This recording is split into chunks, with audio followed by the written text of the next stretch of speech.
Everybody, welcome to the Board of Supervisors meeting this Tuesday, January 22nd. Just coming back from closed session. I'm going to call the meeting to order. Take the roll. Supervisor Howard? Present. Supervisor Hemmingson? Here. Supervisor Gitlin? Here. Supervisor Berkowitz? Yes. Chair Cowan? Here. Take a moment of reflection at this time.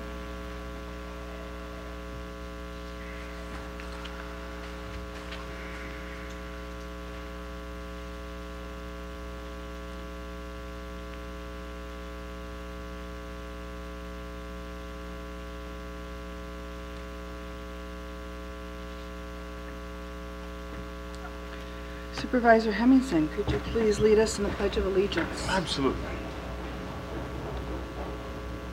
Ready? Begin. I pledge allegiance to the flag of the United States of America and to the republic for which it stands, one nation, under God, indivisible, with liberty and justice for all.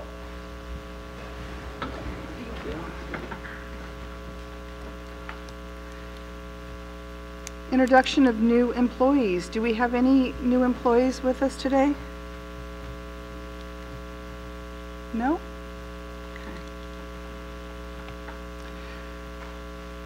Any actions or items to report out of closed session? No reportable action. Great. At this time, I'm requesting deletions, corrections, or additions from board members to the agenda. In order to add an item to the agenda, the matter must have come to the attention of the county subsequent to the posting of the agenda, and the matter requires action before the next regular meeting of the Board of Supervisors. Madam Chair, I have two items to bring to your attention. On our last meeting, I requested here publicly an item to send a letter to State Senator McGuire and Assemblymember Wood recommending rescission, repeal of California Values Act, SB 54. I notice it's not on the agenda. When can I expect to see that on the agenda? That's something that I believe that you need to, SB 54 is what you asked and what you brought to us. There is no SB 54 anymore. It is now law. And for you to rescind or take or change that law, we need to then go to the senator to have him carry legislation and or the assemblyman, and that wasn't what you requested at the time. So the letter of the law is actually, I have to actually spell out exactly to send a letter to Senator McGuire to ask him to discuss, for us to send a letter to McGuire. You're asking literally for me to not call it SB 54, but call it the California Values Act, which I believe I did at that point. So what is it we need to do to get this on the agenda to take? Email. Okay, I'll make the request publicly. I'll make the request publicly to have this matter heard on our next agenda for February 12th. Thank you very much. Is that it? You said you had two items. Yes, I do. I don't see on the agenda any updates or further discussion on the lease termination agreement with alcohol and other drugs. Again, at the last meeting, it was very clear by the Director of Health and Human Services, and I think she even quoted, she was trying to get more, I'm sorry, is that better?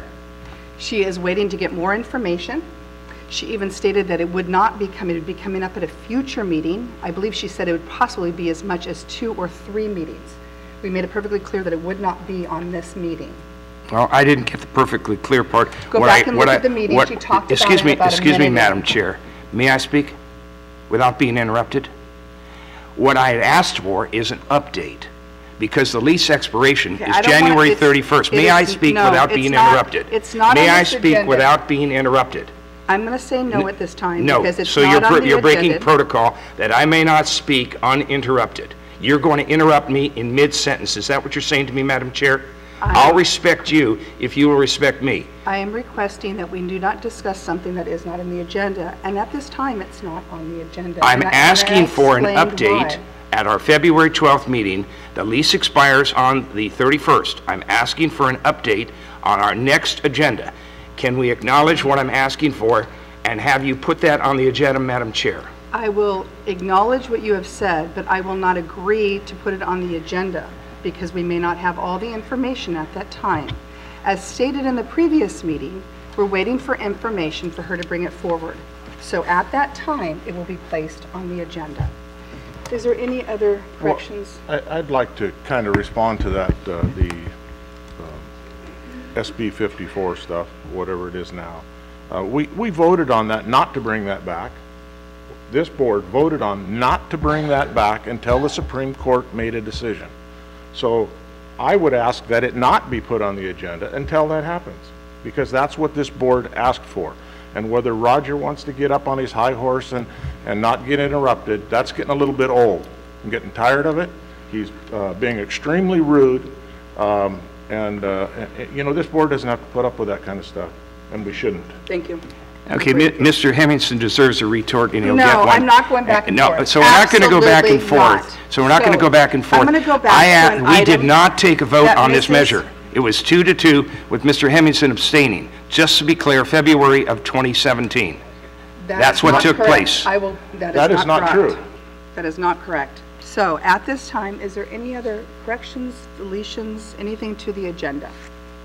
Okay, Ms. Kunsel had brought back something to us that of emergency. So first, we need to make two determinations: that there is an immediate need to take action on this item, and second, that the need arose after the posting of the agenda. Ms. Kunsel?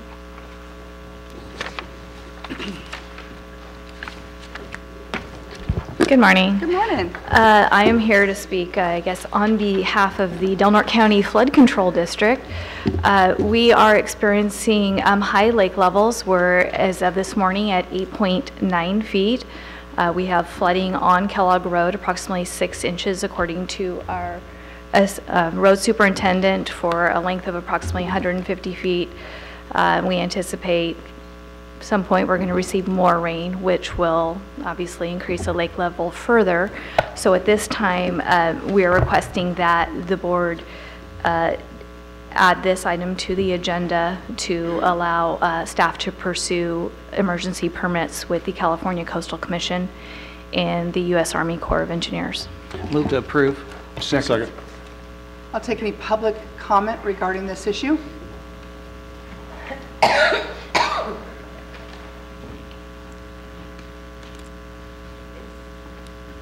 This is for the adoption of the hazard mitigation plan? No. No. Okay. All right. This That's is for- regular items. What? Okay, not, I just got here.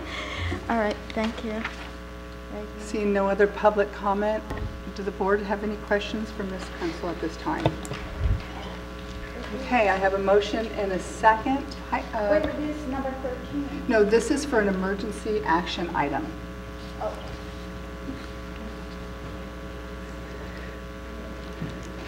Kylie? Supervisor Berkowitz? Yes. Supervisor Gitlin? Yes. Supervisor Hemmingson? Yes. Supervisor Howard? Yes. Chair Cowan? Yes. I'm going to go ahead and take it up right now, and so that it's out of the way. So now that we have it on the agenda, we're going to bring this before you as a vote to approve. Do I have a motion?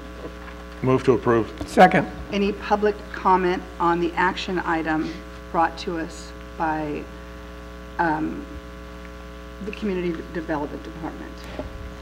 Yeah, this is a motion to approve the request for permits. And you want to just add something? Which would include a joint resolution declaring the existence of an emergency and directing staff to take necessary action. Okay. Yep. Any public comment? Okay, I have a motion in this. Do you have? Ms. Cooper? Is this for the breaching of Lake Earl? Yes. It's about going to get. Okay, because I didn't have my hearing Okay. thing on Sorry till about just now. Okay. I would just like to note that the lagoon has fared very poorly in the last several years. And I believe that it has failed to close throughout the whole summer, which is very detrimental to listed species. and that includes the Tidewater Goby, especially. They do not have good breeding grounds when the lagoon stays open and so very low all summer, all spring and summer. And Lake Earl is one of the very last strongholds for that species. It is in a precarious state, as is the butterfly. Silver-silk butterfly has had its worst year in record history. We used to be the stronghold for that species. Our record of enhancing the environment in the last 3 years has been horrible. Not entirely due to our fault, but in part. We don't have good security out there to prevent illegal breaches, which is one of the years that it remained open all summer.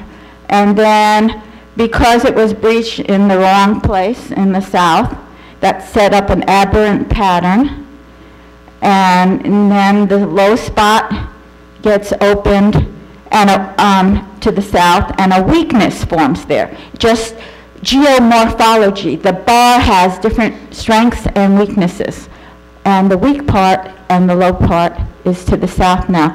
That is counter to the closure of the lagoon. It isn't, I don't think it's a coincidence that we've been, ever since that very south breach, when we set up a weakness in that area, that the lagoon seems to, even when we try to breach closer to the middle, now it seems to seek out the southern end. So we're in an aberrant pattern that we need to break. And I do know that we used to breach towards the north. And I think we have to do some kind of corrective measure. I think we don't have a management analysis of this. Emergency permits, emergencies aren't until around around 11 feet here. The roads barely get wet at 10. So I'm just saying that the way we're doing it is being harmful. Thank you. Thank you. Any other public comment for these emergency permits? Seeing none, we have a motion and a second. Kylie, can you please pull the vote? Supervisor Howard? Yes. Supervisor Gitlin? Yes. Supervisor Berkowitz? Yes. Supervisor Hemmingson? Yes. Chair Cowan? Yes.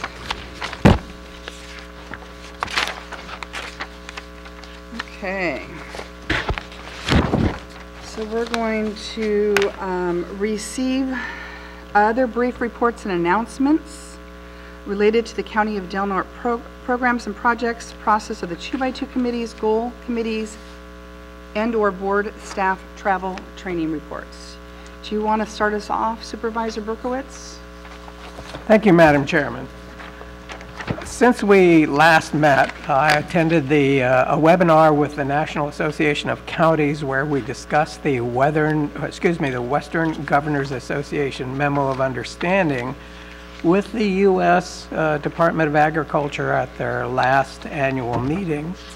This lays out how Western Governors Association will work with the United States Agricultural Department to improve forest health, including the new USDA Shared Stewardship Initiative. It was reported that the President signed Executive Order 13855 entitled Promoting Active Management of America's Forests, Rangelands, and Other Federal Lands to Improve Conditions and Reduce Wildfire Risk. Along with other members of the board, I attended activities at the Cultural Center and the high school in honor of the Japanese guests. It seems that with each trip we learn more and more about the steps we can take before, during, and after a tsunami or other disasters to be better prepared. In the last week or so, I had a meeting with Crescent City Councilman Fallman to discuss mutual projects that can improve both the city and the county. And last Saturday evening, I, along with Supervisor Howard and Cowan, attended the annual Chamber of Commerce Awards dinner where Tom Latimer of Backcountry Bicycles was honored as a Business Leader of the Year, and Steve and Debbie Wakefield were selected to receive the Lifetime Achievement Award. And that's my report, Madam Chairman. Thank you. Supervisor Howard. Thank you. It's been a busy couple weeks. First 5 Families Commission attended the meeting there where we talked about the disposition and trying to get the Wonder Bus back on the road. It's been taking up lengthy pieces of our discussion the past year plus. Also attended a Tsunami Working Group meeting where we had an opportunity firsthand to see a working group that really does a lot and is actually a precedent-setting type group for the Pacific Coast that's set up right here in our own backyard. They work strategically to look at tsunamis all over the world, and they had been responding to the most recent one in Indonesia, and really what triggered that, which was basically a slippage, they believe, off of a volcanic eruption in a sub-island to Krakatoa. Watching the group perform, it was really heartwarming to see that we have a very proactive approach around tsunami awareness and preparedness here in our community that we could not only take to our residents, which I feel is extremely important for us in responding to these type of activities, but also to see the participation not only of our new emergency manager, but also our CAO in those meetings. But it's a very active group and happy to be part of it. As Supervisor Berkowitz mentioned, want to thank Nancy Sanders for setting up the visit for the delegation at the Cultural Center. It was well attended and a really important welcoming to our sister city of Rukizantakata. They not only appreciated it, but every time that trip is made, they really take a new step in developing a particular piece of this relationship, whether it's around economic development or cultural awareness or our student exchanges. But it's been a very productive week with our sister city. Also had a meeting with Adam Hanbury. He's a PhD student at UC Berkeley doing research now on elk for the state of California, specifically around human-urban interface impacts. Spoke to him for quite a while, and hopefully his study will be out soon so we can measure economically some of the impacts that we're seeing from Roosevelt populations in our own backyard. Attended Warren Barnes Memorial. Very sorry to see Warren go. He was an incredible fixture of this community, and he'll be sorely missed. Attended the chamber dinner and really thought there was some splendid choices this year, and those selected to receive acknowledgement and award, but particularly Steve and Deborah Wakefield. What a career of service to our community, and I did not realize that he had started one of the original garbage hauling businesses here in our community. Probably goes back to your day, huh, Jerry? So, anyways, moving right along, we followed up very quickly. Mayor Enscore and I traveled to Sacramento to receive the Japanese delegation there at the request of the Consul General of Japan. Both Senator McGuire and Assemblyman Wood not only recognized both on the Senate and Assembly floors the request and recognition of our sister city agreement with Rukizantakata, we had a very long, deliberate discussion around emergency preparedness and creating a policy platform in the state of California where Japan can actively discuss with our Cal OES ways to ensure that no life is lost with these type of events, specifically tsunami. It was not only well received, but the treatment that our delegation got, and more importantly, the respect that they got from both houses was incredible to see.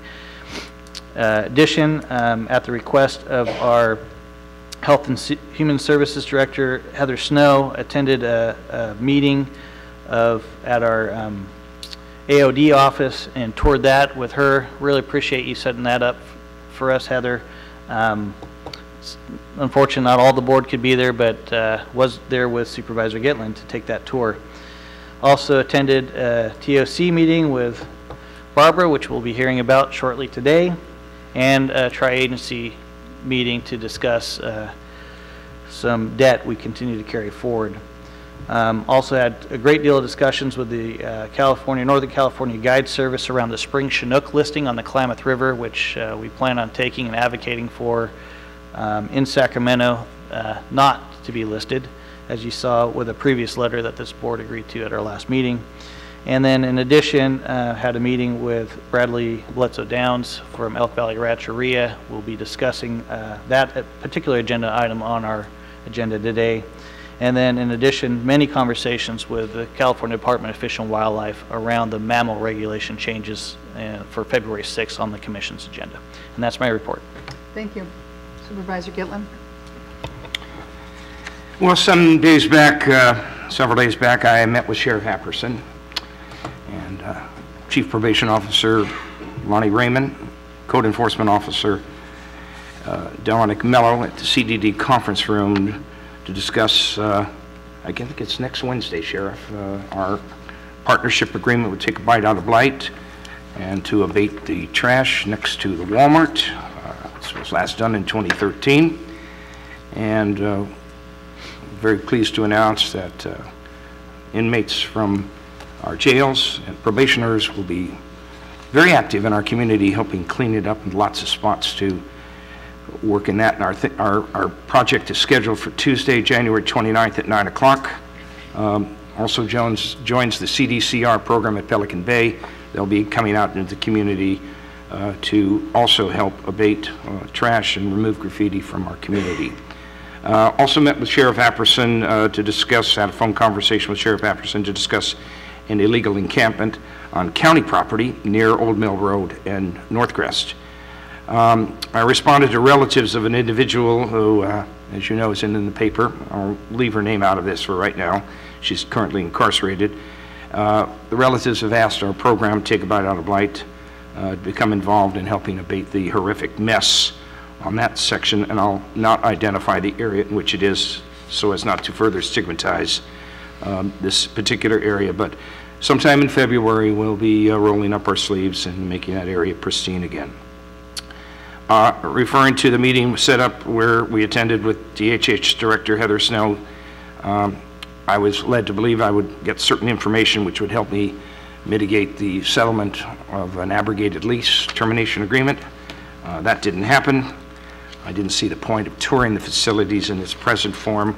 We're looking more at the balance of the agreement, which we'll learn more about hopefully soon on how to extricate ourselves from this $163,000 agreement to break the lease, mutually break the lease at 2nd Street. Saturday, January 29th, listened to Republican Grassroots America 2018 and discussed the midterm elections. Very informative, a little sobering at points. Met with a constituent who shared with me his concern over pollution issues in the Smith River. We discussed the recently released water quality report from State Water Resources and helping address water quality issues in the Smith. I shared with this individual that I did not believe those concerns were valid and had merit at this time, but I promised I would continue to meet with him and others to discuss their concerns about toxins in the Smith. Also toured the ongoing Hillside Stabilization Project in Hyuchi.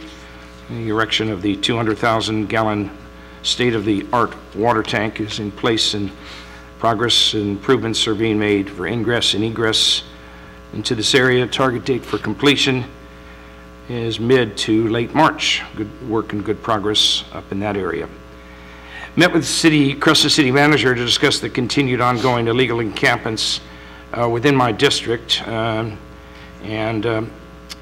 asked the city manager for an update with regard to abating some of these tents, one currently still existing on Battery Point. And also brought to his attention there's seems to be quite a few large recreational vehicles that are parked for long extended periods of times on public streets, and I asked the city manager to discuss this with the Crescent City Police Department to make sure that there are no health or sanitary issues being violated and ascertain all current city parking ordinances are being followed. Angie and I toured the lighthouse, White House, not quite, the lighthouse at St. George Reef yesterday. I met with Guy Towers and some of his great volunteer staff at the St. George Reef Lighthouse. These folks really need to be commended and recognized for their incredible stellar efforts in making that beautiful Lady St. George edifice accessible to the public. And these tours that they conducted yesterday were extremely well organized. And I want to give particular recognition to Dave Everson of Shasta Air Helicopters and how he moved people from the airport back and forth to that little helicopter pad. And it was just a great opportunity to get this thing up and going, and I'm hoping that over a period of time we can extend the visitation on the lighthouse, which it's currently January through April, and extend that to a period and hopefully find them some federal grant money so they can continue their ongoing great service. That's my report. Supervisor Hemmingson. Yes, thank you, Madam Chair. Had a few things going on the last couple of weeks. I was asked a while back to become part of the Forest Management Task Force for the Northern Regional Prioritization Group, and they have had a meeting or two, I believe. This was my first conference call that I was involved with, so it was just kind of updating. I was just getting updates from what they had previously been looking at. Had a Border Coast Regional Airport Authority meeting. Things seem to be on track. If it's not completed, the terminal, I think, is extremely close to completion, and we will be having our ribbon cutting ceremony on February the 22nd at this point. I did go down to the Cultural Center as we welcomed the Japanese contingent to Del Norte County. That was a really neat program that they put on there with the Hmong community and their dance and of course a little speaking and stuff going on. I had a whale entanglement conference call. We continue to work on those issues. We seem to be making huge progress, so we're doing real well there. I did go to the Warren Barnes Celebration of Life. He was a longtime family friend as well as a business neighbor of mine for a number of years. I think he was 69 years in the tire business or thereabouts. Maybe more, maybe less, but I think more rather than less. But what a great man and a great mentor. You know, and a great work ethic. So he will be sorely missed. Went to the RCRC meeting, which we had a regular meeting, and then after that meeting, later in the day, we had the installation of the new officers. Matt Kingsley from Inyo County is the chairman. Darren McDaniels from Merced County is the first vice chair, and Stacy Corliss of Mono County is the second vice chair. And that's pretty much it for me. Thank you. Okay, I also had a meeting with Brad Downs, the attorney from Elk Valley Rancheria, along with our attorneys Elizabeth Cable and Joe Campbell Blair, Supervisor Howard, to discuss an item that's on today's agenda. Attended a Visitors Bureau meeting that had to be pushed forward, lacked two attendees. Had a Border Coast Regional Airport Authority meeting, as Supervisor Hemmingson talked about. New terminal projects moving along. Ribbon cutting February 22nd. Had agenda review. Had a meeting with Tony Self to review all the proposals that have been brought in for No Place Like Home. We had sent out the RFP. They all came in, so we were reviewing them so that we can pick one. And then, as was stated by Supervisor Howard, during the week of January 8th, we had a lot of things going on. I had a student at my home for the full week, which was really exciting just to be able to take Yusuke around and show them everything that we have to offer here, and take them to the Ocean World and go through Stout Grove. Unfortunately, it was raining most of the time, but it was a good week. Also, during the same week with the delegation of business leaders and teachers, the days they were spending out at the schools, which is really good for them. In the evenings, we were with them every evening doing different things, from welcoming them at the airport and taking them to a homecoming game, which was really fun, and kind of doing a tailgate party, did the welcoming ceremony, and yes, Nancy did a fabulous job. If anybody got out there to see the display at the Cultural Center, it was really, really great. Had a good dinner on Friday night at Sequake, and then finished up Saturday night, their last night at our restaurant. More of an intimate dinner, but it was really nice to be able to just sit down and talk to them. As Supervisor Berkowitz pointed out, each trip is it just kind of cements that relationship more and more entanglements, more ways that we're working together.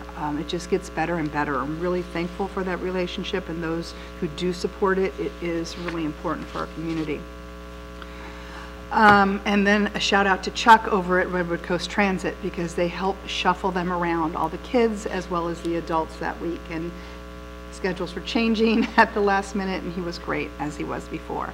I attended the fair volunteer thank you dinner at the fairgrounds. They do it every year. It's really great. I mean, our fair is run on volunteers. They are the ones who get together and make it happen. So it's really nice to see the thank you dinner when that happens. I also went to the annual Chamber of Commerce dinner. Congratulations to all who won. And also a shout out to Roads Department. Jeff left already, but those guys were great this weekend, taking care of issues that we had with flooding and stuff. They were out there right away and took care of the issues promptly, and I really appreciate that. And that's it for me. So we are going to move on to the consent agenda. Comments from members of the public may be heard at this time regarding matters of the consent agenda only. Public comments? Come on up. Good morning. Good morning. You want to state your name for the record? Oh, Linda Setter. I live in the county. I just wanted to say thank you in regards to agenda number 13, approve and adopt resolution accepting all volume regarding the hazard mitigation plan. When I found out about our county didn't have it updated, I was very concerned because of where we live, because of potential of what could have happened if a tsunami had occurred and we had no FEMA approved mitigation plan. That would have affected a lot of businesses here, because you would not have received money from FEMA to rebuild. So I appreciate the hard work that went into that. I don't know who to credit it to, Mr. Serena or Ms. Kungstel, thank you. But I do appreciate that we do have it up to date. Thank you. Thank you for saying so.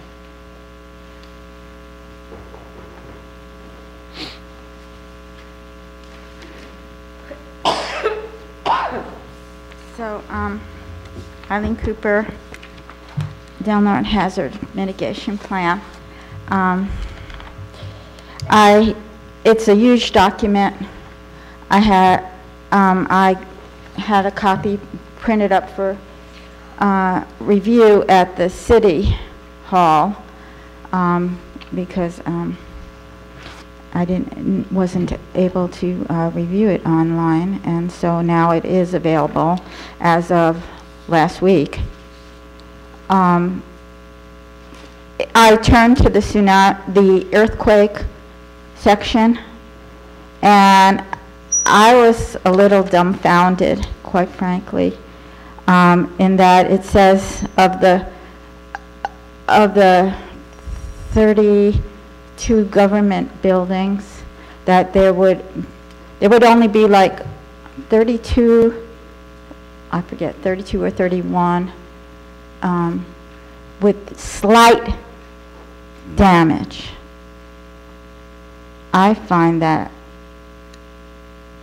incomprehensible when we're on the verge and preparing for about a 9 earthquake in the Cascadia zone. I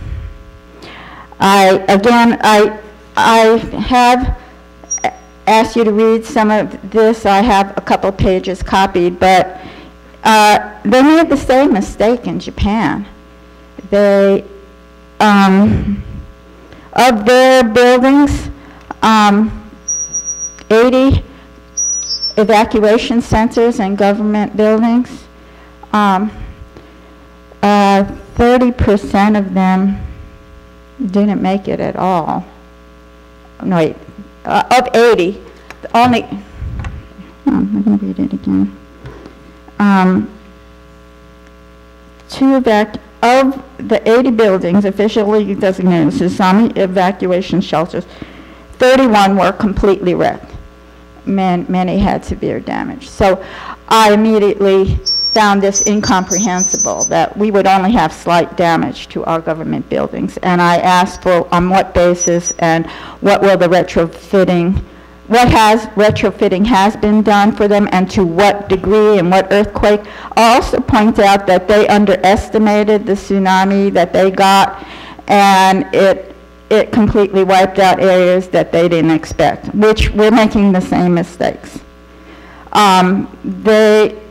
They had even in the tsunami presentation area in the cultural center, it said that there was a 14.1. Thank you, Ms. Cooper. Thank you. Level meters. It was 20 meters. That's 60 feet. Thank you. Appreciate your input. So here, please read these. Here, these are for you. Go ahead and hand They're them for to you. Kylie. Thank you. Any other public comment on our consent agenda items only? Good morning, Catherine Murray. I'm a resident of the city and the county. Regarding item number 2 on the consent agenda, is that for the various commissions? Yes. Okay. I would like to encourage the board to establish a policy regarding absenteeism when, for example, a supervisor misses a meeting. Do they have an alternate? And if so, then they should contact that alternate and ask them to attend the meeting. In addition to how many absences can they actually have before they are taken off that particular commission, because that's part of the job of supervisors, is to attend those meetings, and when you don't, you're not completing your duties as a supervisor. Thank you. Thank you.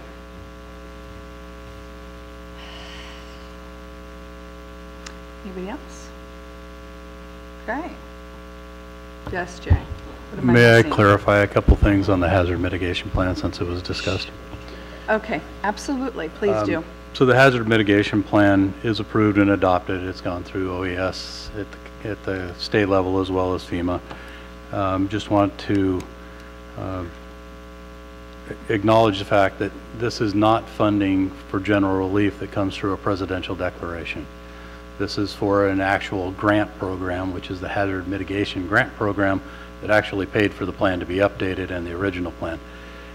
So if we have a disaster in the future, this is not the one that would pay for FEMA to come into town.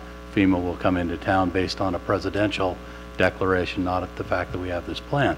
It does give an opportunity to all of our planning partners to apply for additional money when they have a project. So that's the first part of it. The second part is that this is an extremely large document. It's about 700 pages. It included a number of partners in planning and public meetings that were open for comment, as well as solicitation through the internet for comments through this whole process. It also utilizes some software that FEMA provides specifically for these plans, and the acronym is HAZUS, and I can't recall what it stands for, but HAZUS is a way of running different scenarios for risk analysis. And all of the risk analysis that was done on this was done in accordance with that FEMA software, so that it's consistent with other plans throughout the nation that come forward for hazard mitigation. essentially what this does is show us what those potential risks can be and give some potential solutions if they occur. It isn't a cover-all for everything that might happen, although it deals with all of the different types of risks that we see: landslides, sea level rise, tsunamis, earthquakes, fire. All of that is addressed in this document, but I would encourage anybody that has questions in regards to analysis to go to I believe it's section 6, volume 1, under risk analysis, if they have questions about that. Thank you very much for that clarification. Okay. Consent agenda. Can I get a motion to approve? Second. I just have some discussion on the supervisor appointment list. Okay. And I thought that Roger had requested to be off of that committee. I see he's still listed on it. I don't think he's been to a meeting since he made that request. So I would think that at this point you should replace him. I think the obvious replacement would be yourself. You're on the stakeholders group. You're this board's choice for that. So that would be a recommendation. The reason I left him on is, you're right, he did bring it up, but it was never voted upon. So I thought this would be a good time to make that change so that it can all get officially approved. So Mr. Gitlin, I heard that you have not been going to those meetings. I'm assuming you don't want to be on the local transportation. Is that correct? Your assumption is what? That you no longer want to be. Well, you didn't ask me about this beforehand. So you put me on that list, and I will make the commitment to go again. I omitted myself from this because of some cantankerous behavior by certain people on that board. We don't need to get you're asking me for an answer. I'm just asking a yes or no question. I know. Are you district attorney or something? I'll answer. I'll answer the way I wish to answer the question. So I will commit to coming back on that group. Great, thank you. And I will say to you that I'm hoping that my opinions will be embraced objectively and honestly and not be criticized to the point of me asking to leave. And I don't think Mr. Hemmingson has a right to retort to my comments since you asked me the question. He wants to talk. Any other changes on the list from anybody else? Any other concerns on this Board of Supervisors appointment list? Yeah, and I would just like to say it's your choice, and I think with the absenteeism of Roger that you should replace him. Okay, well at this time I'm going to keep him on there, and if he continues not to go to his meetings, that was a very good point, and it has been a concern for the last year of supervisors not attending, and all I can ask to those committees when that happens is to let us know. If I'm not at those meetings, if somebody is not doing their job, I've asked different people from the boards to let us know, and we'll deal with it as it comes up. So if Mr. Gitlin continues to miss his meetings, we will replace him.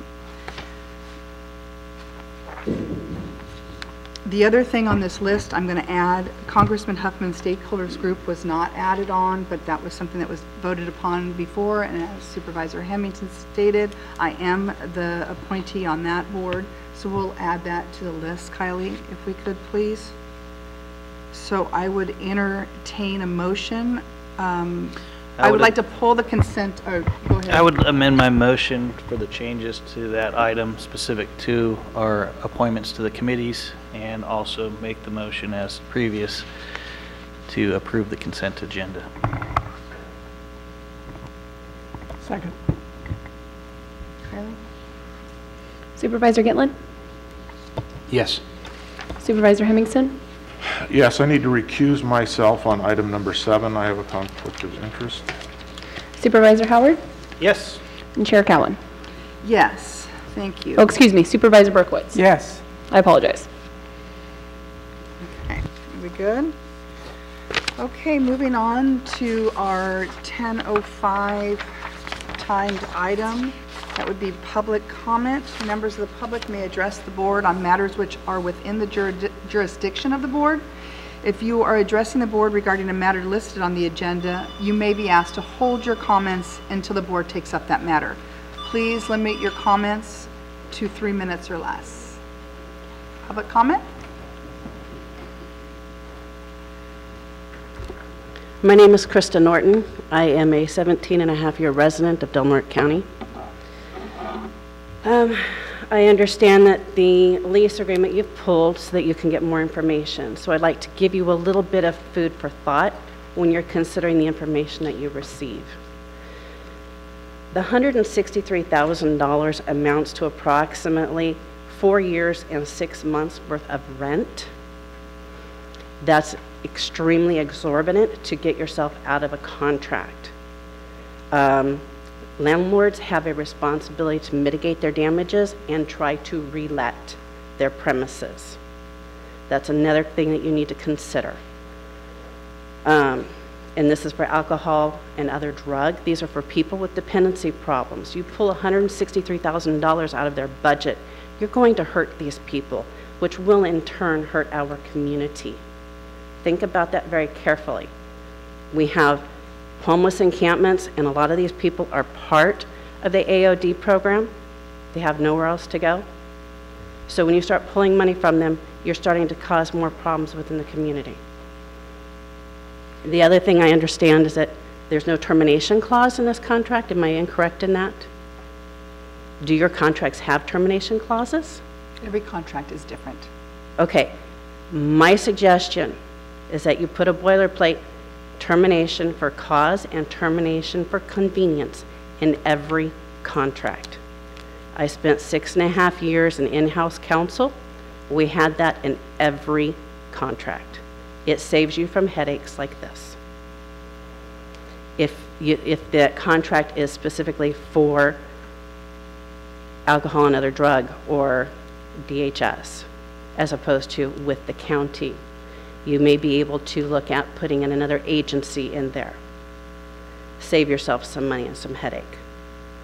But what I don't understand is if this was on a consent agenda to just approve, you're not doing your fiduciary duty to the county.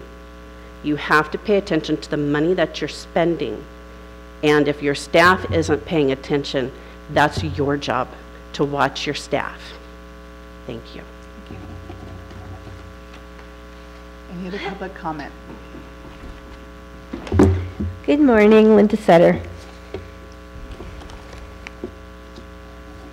I believe I wrote an email to you, Madam Chair, in regards to what I'm about to say.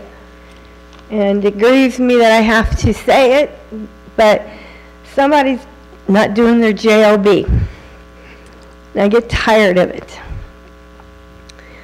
April 2017, Nolan Bruder signed a plea to the following charges. PC 261, rape by use of drugs. PC 261.5C, unlawful sexual intercourse. PC 285, incest. HS 11361, inducing a minor to use marijuana. He signed this plea. He's to be a registered sex offender, and he is nowhere to be found on Megan's Law. I don't know if the Sheriff's Department did drop the ball. I don't know if the Probation Department dropped the ball or the DOJ. But somebody's not doing their JOB. Safety and security to this public is the most important aspect to our community. You got a felon out here, a sex offender. We're filled to the brim with them here in Del Norte County. And no picture on Megan's Law. Please, somebody needs to do some oversight somewhere. Thank you. Thank you.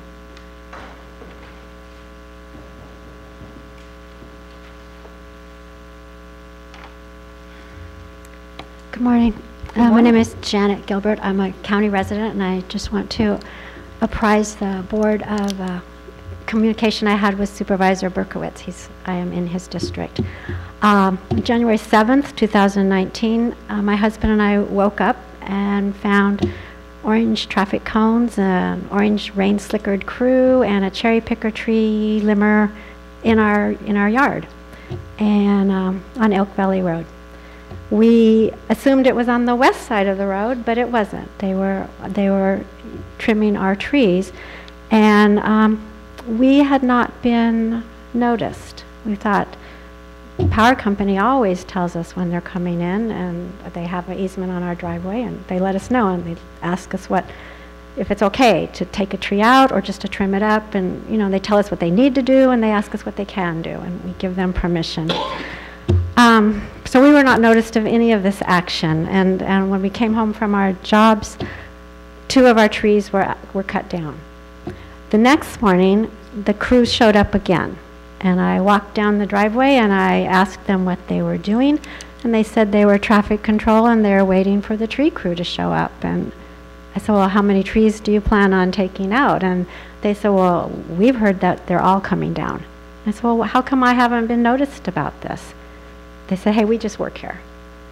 I walked back up my drive and I phoned the county offices, and I ultimately got hold of Jeff Daniels on the road crew. He did say all the trees were scheduled for removal because the road crew, while cleaning the stormwater ditches adjacent to the roadway, had damaged the roots of my trees, and they had to come down now. I said, well, why weren't we notified? The road crew came out weeks ago. The ditch crew had come out weeks before that. Why weren't we notified that they wanted to take out these trees? And he said, Miss Del Norte is a poor county. I cannot afford to notify every property owner for every job I do in this county. I would have to hire an assistant. And I said I should have been notified regardless because the action was on my property. He said he was acting as per after a conversation he had had with Pacific Gas and Power, Pacific Power, and they didn't want any liability. Pacific Power is under a lot of heat right now with liability and the fires in California. They're not going to want any liability of a tree possibly causing a fire. And I asked if an arborist had been called in once the trees were damaged to see if there were any other solutions. He didn't respond to that. I replied that I believe that government is a partnership with the citizenry, and that the Pacific Power crews up to had always informed us of this. I'm going to have to stop you right now, but maybe we can talk after the meeting, get a little bit more information. Yeah. Good with that, Ms. I believe that I own these trees. I believe that I pay my taxes. Thank you, and I would love to hear more about it. Okay. Okay, thanks. Thank you. Any other public comment on items that are not on the agenda? This is off the agenda. This is general This is general public comment. Finally. All right. So, Eileen Cooper. I am excited that we're finally about to get a water 404 permit for taking out the Klamath dams. And February 6th is a hearing in Arcata. I know there is some concern that I've heard from the harbor about sediment from Klamath Dam removal, but I believe it is unfounded, that taking out the dams in the Klamath River will have huge water quality benefits for us and huge benefits for our fishery. And the sediment from the dam removals will not impair the harbor. It will never reach the harbor. And some harbor officials have commented that they're worried, but I don't believe the currents that we have on the coast will carry the sediment our way, even if some does make it to the coast. But in any case, I think it's an occasion to celebrate and support. It's a huge hurdle to be able to get the water quality permits for the dam removal. And I hope you embrace that and support that. So, thank you. Thank you. Any other public comment? Okay. Hearing none, we're going to move on to our 10:15 timed item, which is a quarterly treasurer's report with quarter ending December 31st, 2018. Ms. Lopez, good morning.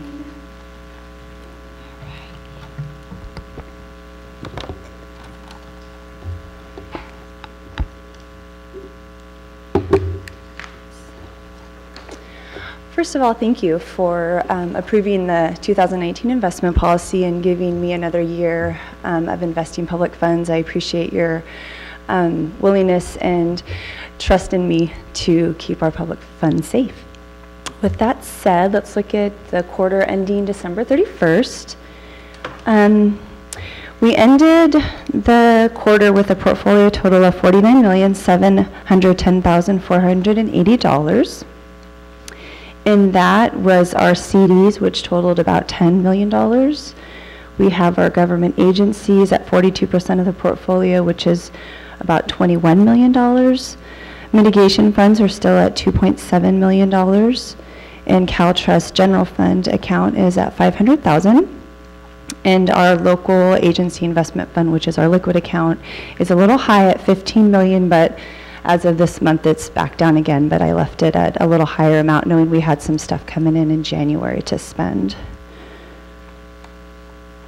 Okay, so it was a pretty quiet quarter. Investments for the last couple quarters have been pretty low. Our cash flow has been a little bit low, so I didn't want to get too aggressive in investing in anything, so I thought I would just kind of hold steady in our LAIF, keep it as high as I felt comfortable with, and then keep looking at things in the next couple months. As soon as we get our cash flow back up, I'm going to definitely invest in those quarters that are pretty low. Fourth quarter and third quarter of 2023, I'd like to get another $1 million in each one of those.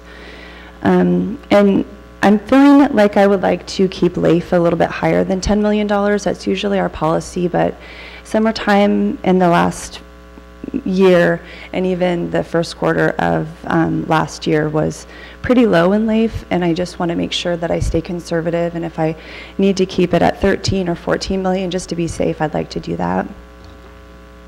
We'll keep taking a look at it though. I'd like to invest more, but that's not the main goal. But good earnings for the fourth quarter, $236,284. Super happy about that. We'll keep seeing that.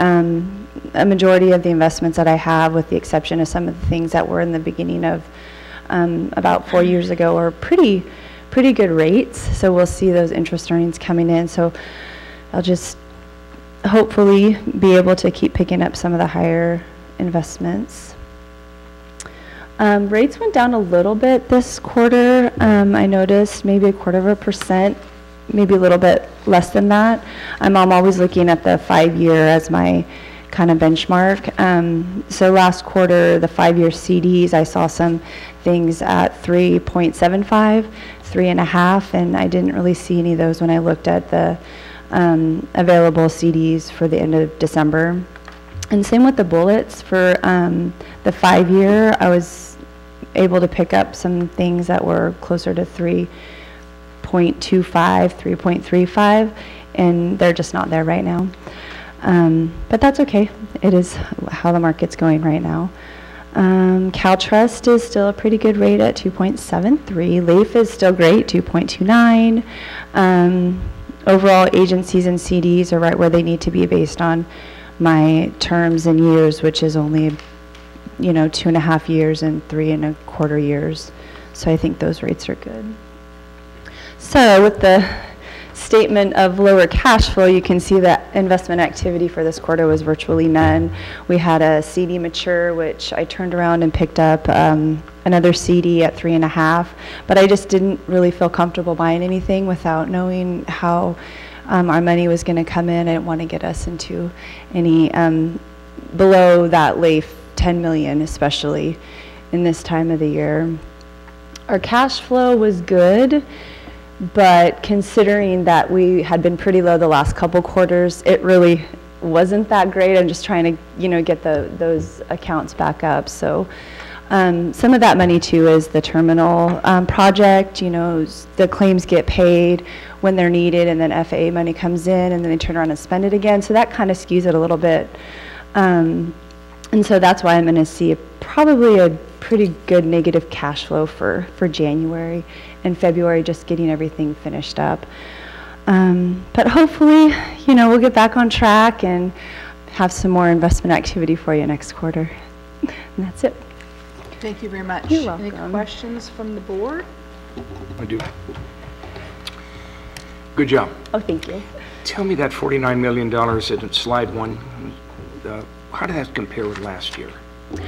I would say, without being too, I think we were at about 54 million last year. So we have seen, and it fluctuates, you know, but I do see overall the portfolio is a little bit lower in the last, you know, year or two. And I don't, without really diving into the school's finances and how their income is coming in, I mean, that's the majority of the portfolio.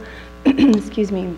But I did notice that we did see a definite drop in the portfolio. So I'm keeping that in mind when I'm making. 10%. So I think it's from 54 to 49. I know can't compare oranges to apples. It's a new year. Do you have any concern about the declining surplus, or as compared with the 49?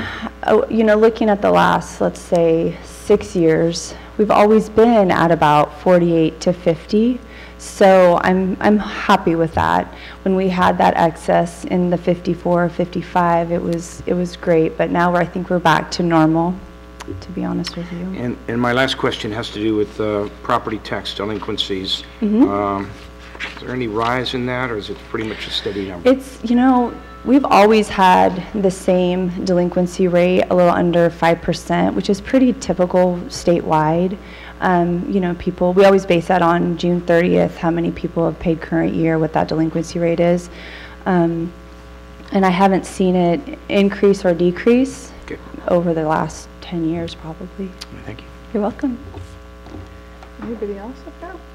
Okay. No? Thank Any you very comments much. Thank you. Okay, thank you. Okay, we're going to move on to general government.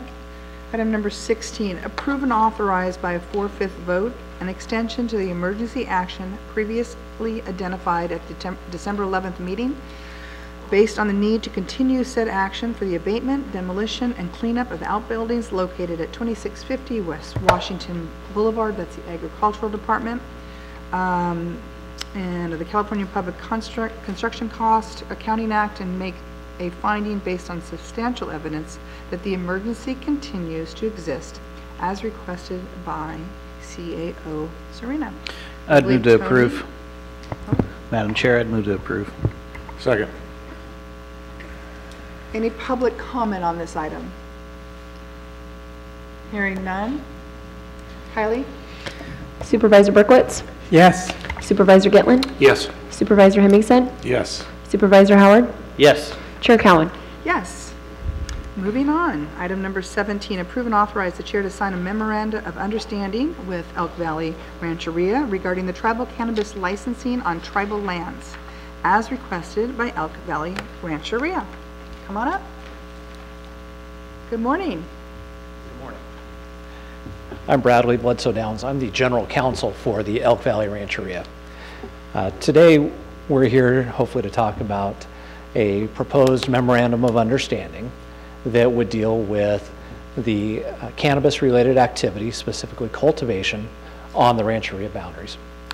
We have an ongoing cultivation facility that was started back in 2016 for medical purposes.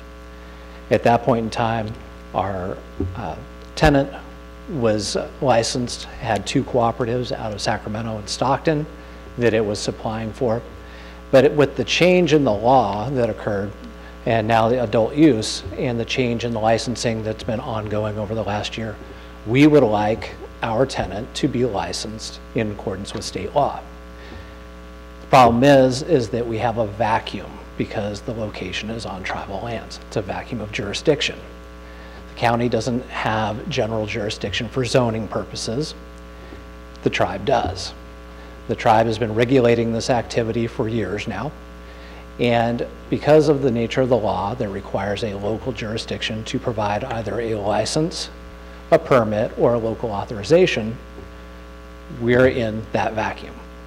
Our tenant has tried to get a license from the California Department of CDFA, sorry, forgetting, Food and Agriculture, and also from the Bureau of Cannabis Control. But because of this vacuum, we are in an untenable situation where we want them to be licensed, but we can't make that happen. So in consulting with folks who have been involved in writing the law and implementing it, the suggestion was to enter into an MOU with the concept that there would be a local authorization issued by the county acknowledging that the tribe is regulating that activity. The tribe would be responsible for backgrounding of the tenants, the owners and management and employees would be responsible for building permits. They would be complying with the California Building Code. We would deal with all enforcement actions. We would deal with general regulation. And in return, we would impose a tax at the same rate as the county has recently approved. We would then share 50% of that tax with the county in recognition that the county has a minor obligation, this local authorization letter, and then we would be obviously conducting the regulation on the reservation. We are willing to impose the tax because we understand that there are folks that will be operating off the reservation who will have to pay that tax, and we're trying to make sure that the playing field is level. So, be glad to take any questions, but we would urge your approval of the MOU. I'm going to take public comment at this time, and then if we have any questions for you, then we'll come back to the board with that. Sounds good, thank you. Thank you, Bradley. Public comment on item number 17.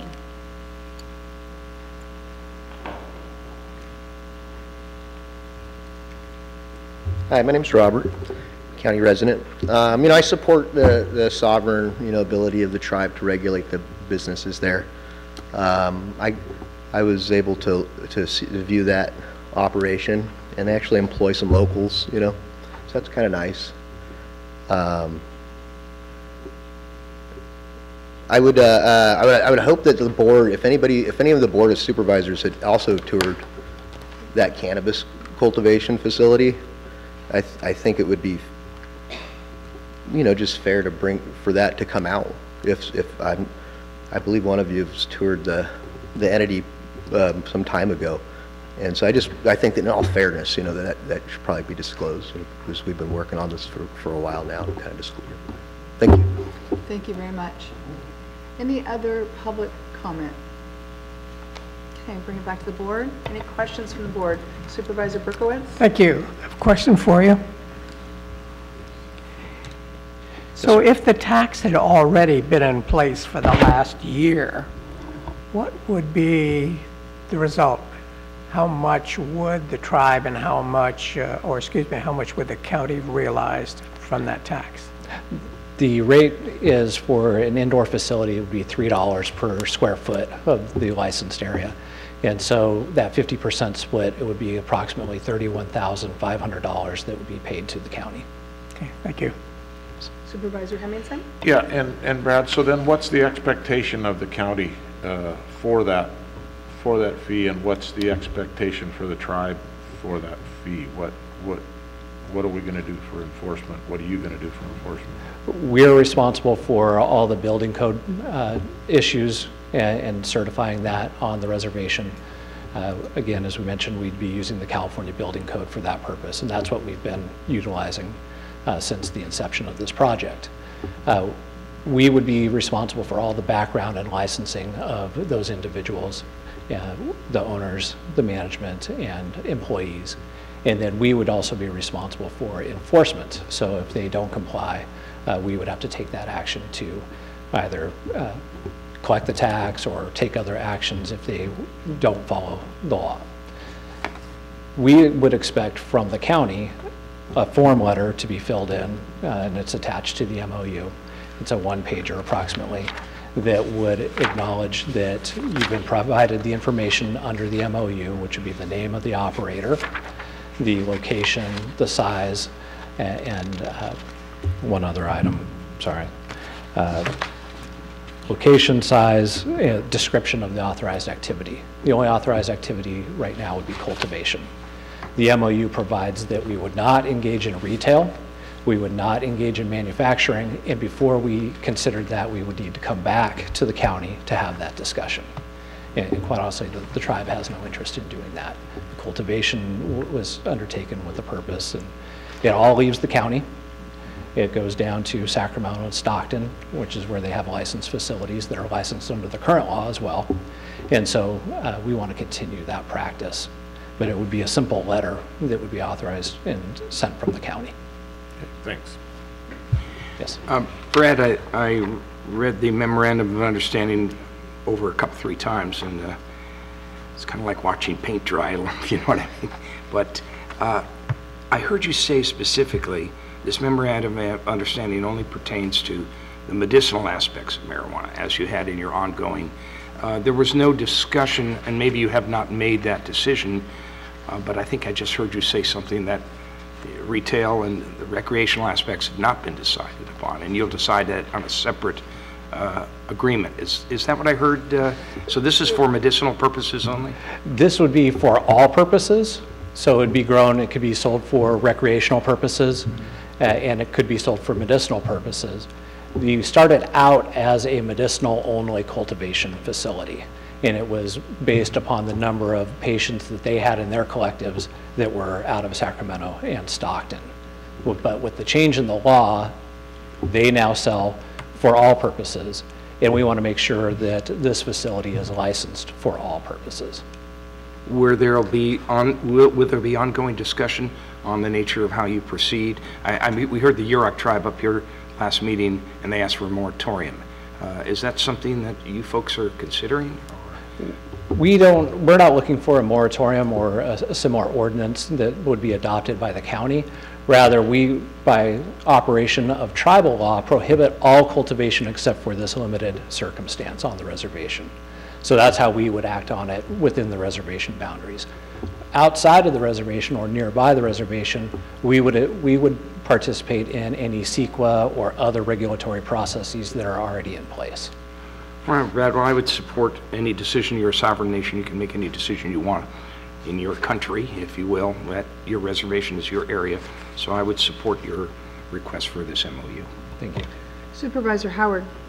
Just to clarify, it currently is the intent of the Elk Valley Rancheria Tribal Council to ensure that none of the product that is grown commercially here in the reservation boundaries is sold within the county. Do I remember that? That is correct. We don't have any intention, and in fact our lease agreement and our laws require that it leave the county. Yep. Okay, thanks for that clarity. And I want to clarify one more thing too, because it was said on the local news today that you guys were going to be taxing less than we are, and that is not correct, and it's stated in the MOU. For anybody who heard that this morning, misstatement, right? Yes, I happened to see that it was in print, and that is not correct. It is not correct, so. Okay, I will entertain a motion. Second. A motion and a second. Kylie. Supervisor Hemmingson?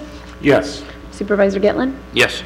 Supervisor Berkowitz? Yes. Supervisor Howard? Yes. Chair Cowan? Yes.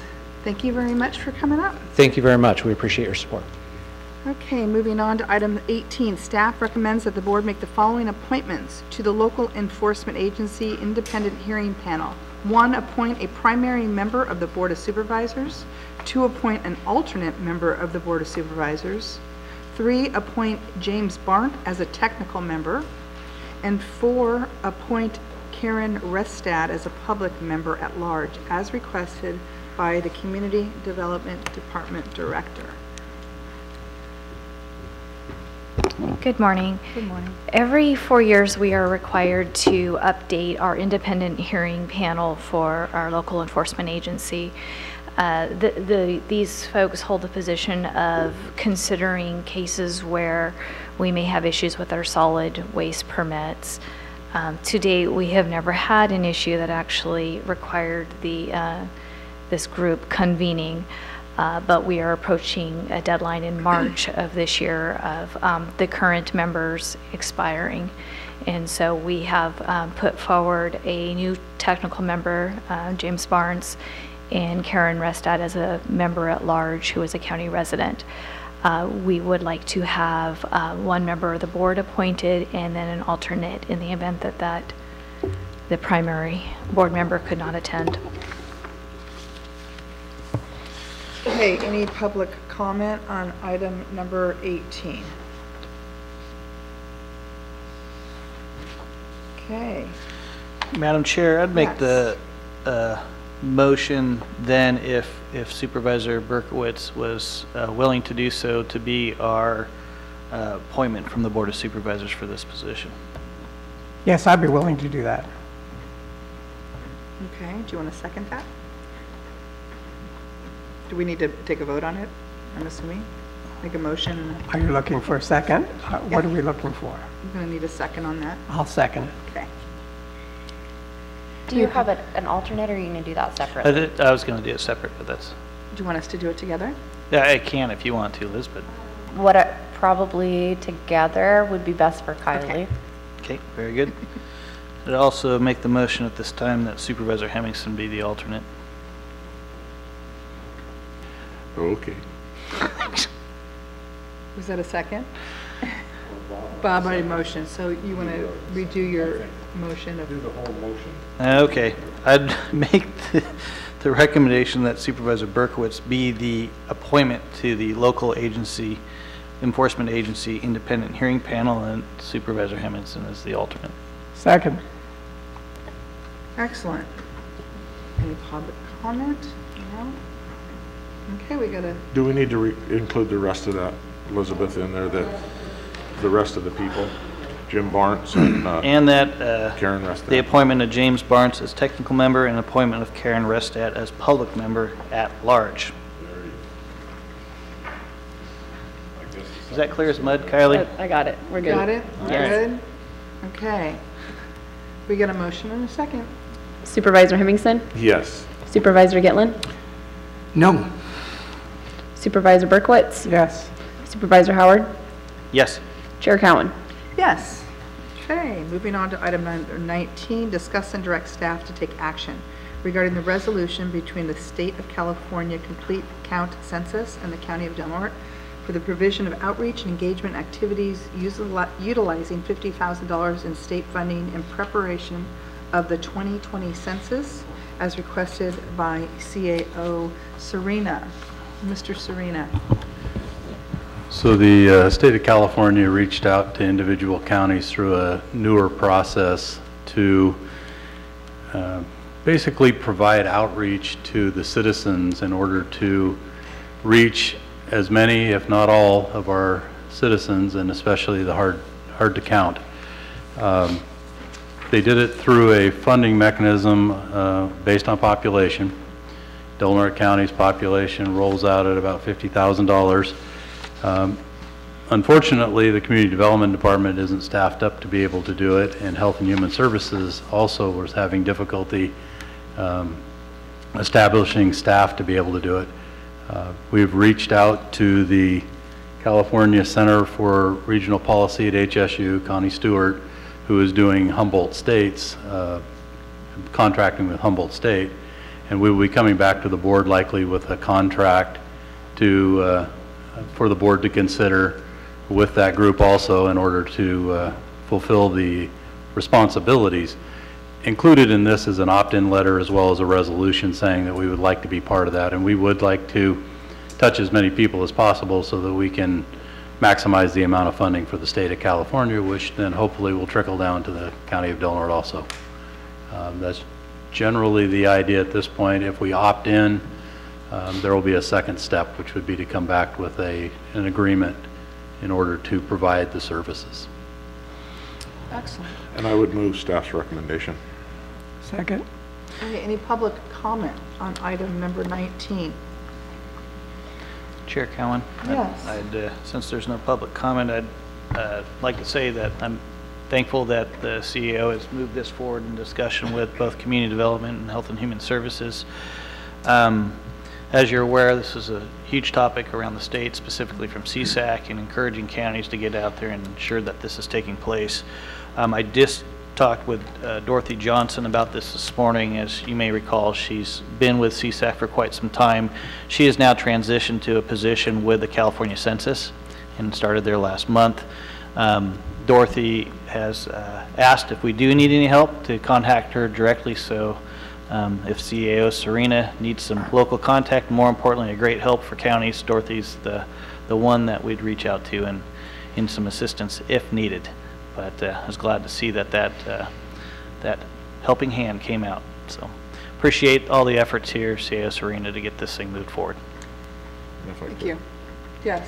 Yeah, and I had a discussion with Connie Stewart, who is going to be helping us with this, and you know, I've always thought that you know, they always say there's undercounts, and I thought, well, everybody's undercounting, so it's all going to be the same. It's not going to make any difference.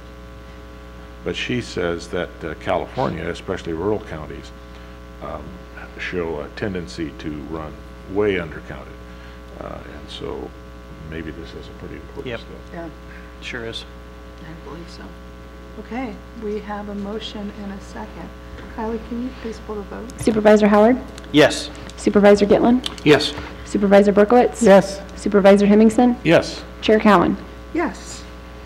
Moving on to item 20, approve and authorize budgeted county travel funds for Supervisor Berkowitz to attend the National State Association of Counties Annual Conference and Exposition being held in Clark County, Las Vegas, Nevada, on July 12th through the 15th of this year, as requested by Supervisor Berkowitz. Supervisor Berkowitz? Thank you, Madam Chairman. As part of the National Association of Counties, Delaware County is represented on the Public Lands Committee. This is the committee that has the jurisdiction over what we're going to propose for both PILT and Secure Rural Schools and Communities legislation for Congress. As you know, past legislation has resulted in millions of extra dollars for our schools and county roads. As a requirement for our membership on this committee, we are required to attend at least one of the two national meetings each year. Last year I attended one, and that was the annual meeting in Nashville. In addition to the conference, I participate in monthly teleconferences where members participate in drafting pieces of legislation that may be proposed for congressional action. In order to be more effective at the annual conference and cover more meetings, I paid for an additional guest registration fee, meals, and transportation costs out of my own pocket so that my wife could record the sessions that I was not able to attend, so that I could listen to them and include a summary in my report to the board, which I did last year. Last year, upon my return from the conference, I presented that full written report to the board of my activities and the various committee meetings. If we approve this conference, I do plan to do the same for this year so that we can cover additional sessions at no additional cost to the board. Thank you. Any public comment on item 20? Seeing none, I'll bring it back to the board. I'd make the motion to approve. I'd like to be recognized, Chair. Sorry. I'd make the motion. Can I make a motion to approve? Yeah, okay. Make a motion so we to could approve. have a discussion. Okay. You know, I see a disturbing trend here, and that I have to bring it out because we're a poor county, as was brought out by someone sitting in the audience. And this travel budget is inflated as it is. I appreciate Supervisor going back on his own dime to do this, but I don't see the necessity of a National Association of Counties inclusion to make a heck of a lot of difference in the everyday lives of folks here in Delaware County. I frankly would like to see money put more toward paying our people decent wages. And every time we take an incursion in it, we add up a little bit more to the travel budget, whether it be Japan or now this case NACO. I just don't see the greater good here. It's a dollars and cents thing. So I'm going to oppose this appointment as yet another borderline frivolous activity which sends people out to come back to do what? Big question mark. So you have my no vote on Thank you, that. Tylee. We have a motion and a second. Could you please hold the roll? Supervisor Berkowitz? Yes. Supervisor Gitlin? No. Supervisor Hemmingson? Yes. Supervisor Howard? Yes. Chair Cowan? Yes. Okay, we're going to move on to budget transfers. We have items, budget transfers 0103, 0104, 0105, and 0106, and 0107. I'd make that motion, Madam Chair. Second. Any public comment on budget transfers, items 21, 22, 23, and 24? Seeing none. Kylie, we have a motion and a second. Can you please pull the vote? Supervisor Gitlin? Yes. Supervisor Berkowitz? Yes. Supervisor Hemmingson? Yes. Supervisor Howard? Yes. Chair Cowan? Yes. Thank you. Moving on to legislative budget issues. We're going to consider miscellaneous legislative and budget matters pertinent to the County of Del Norte, and authorize the chair to sign and send appropriate letters with respect to matters pending before the state or federal governments. So number 25, we approve and authorize the chair to sign and send a comment letter to the California Fish and Game Commission in support of regulations to increase the elk tag quota in the Northwest Hunt Zone as requested by the Natural Resource Goals Committee. Move for approval. Second. Any public comment on item number 25?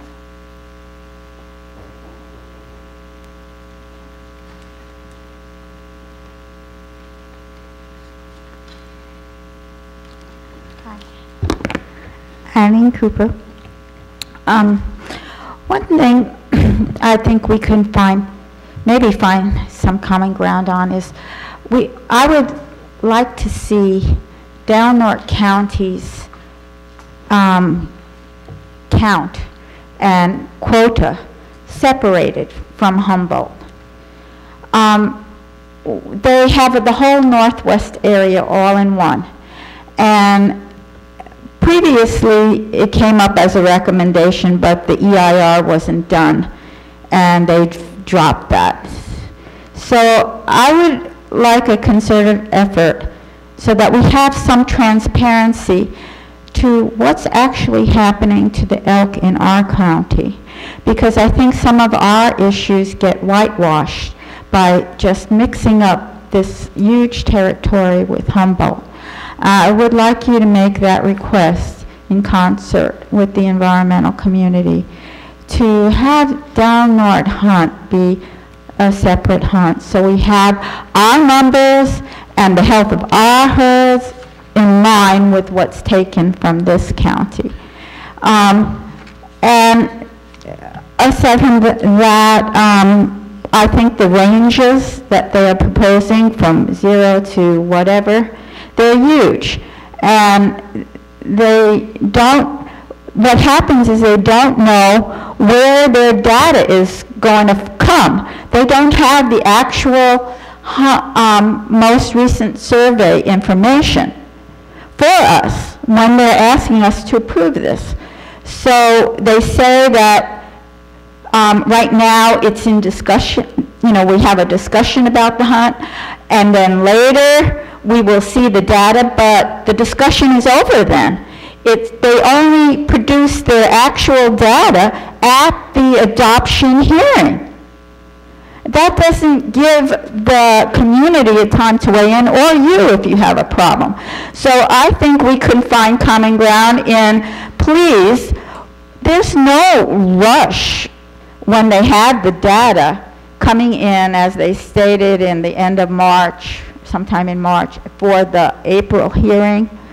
Why not have the discussion then, and then postpone the judgment on 30 days or so that the public and you have fair weigh-in, because this is just brushing all of us aside. So I would like to see 30 days for the discussion after, we have the discussion meeting after the data for this year come in. How can we set these huge ranges? Thank you very much for your input. This is problematic. All right. I hope you get what I'm saying. All right, thank you. Thank you. Supervisor Cowan, if I may, this is an issue that not only Supervisor Hemmingson and I have been following closely, we've been following it closely since pretty much 2005. And the data that has been referenced by the public has not only been present and collected by the California Department of Fish and Wildlife, it is readily available publicly. Now, Friends of Del Norte and the Center for Biological Diversity, well over 3 years ago, when we had the opportunity to increase tag quotas, managed to strong arm, for lack of a better term, the California Fish and Game Commission to delay an increase in those quotas. And since that period of time, many local agricultural folks, not only in Del Norte County, but also Humboldt County, have now experienced the ramifications of increasing elk herds that the department, who is a management department, the California Department of Fish and Wildlife, they manage herds of animals here in our backyard. That's the bottom line. They try to mitigate the negative impacts of encroachment within our rural areas, and especially impacts to our agricultural users. Now, the data's there, folks.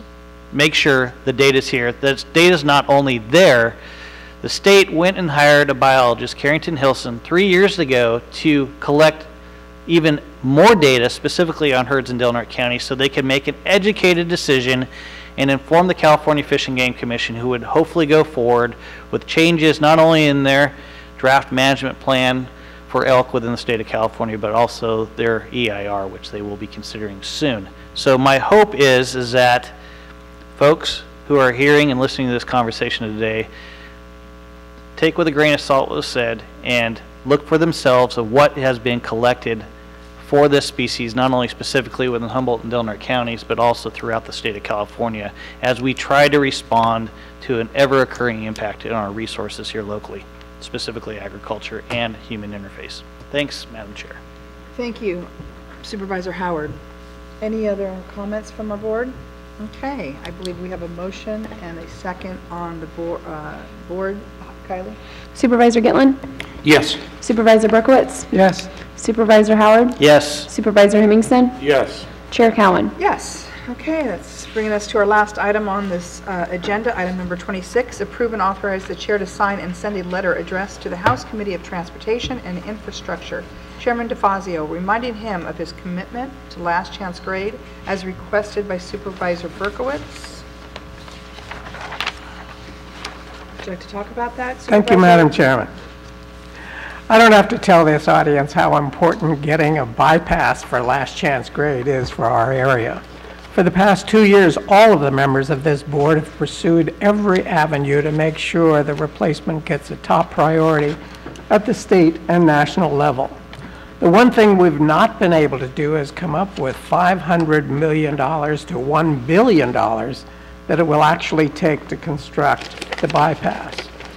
With our congressional neighbor to the north, Congressman DeFazio's election as chairman of the powerful House of Representatives Transportation and Infrastructure Committee, we have another chance to make last chance grade a top priority. Chairman DeFazio has been to our area and seen last chance grade and even said here that this project is a must-do project. This letter that's attached reminds him of that commitment to this project and hopefully can spur him to action on our behalf. Therefore, Madam Chairman, I move that we send the letter asking him to make last chance grade a priority for his committee.